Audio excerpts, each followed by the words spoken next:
Peace being that there is a confidence that this is the path that we ought to follow. So that yes, it's righteous, but there's a confidence that this is where God's leading us.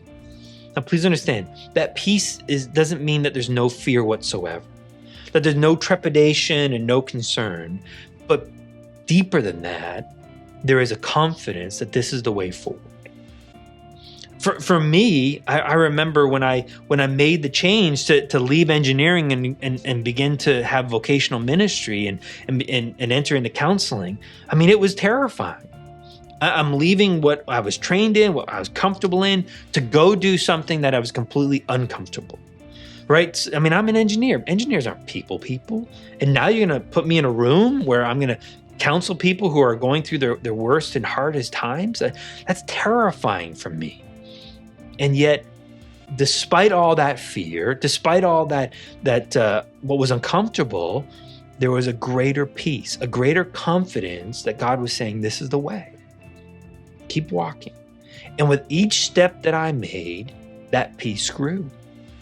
And that was what was so great, was as my peace was growing, God was giving me greater confidence that I'm going in the right direction, that I'm going the right way.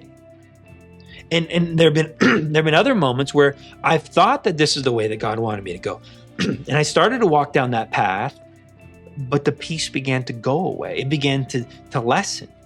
And that was God's way of saying, this is not the way, son. Find a different route, find a different path. And so I changed courses.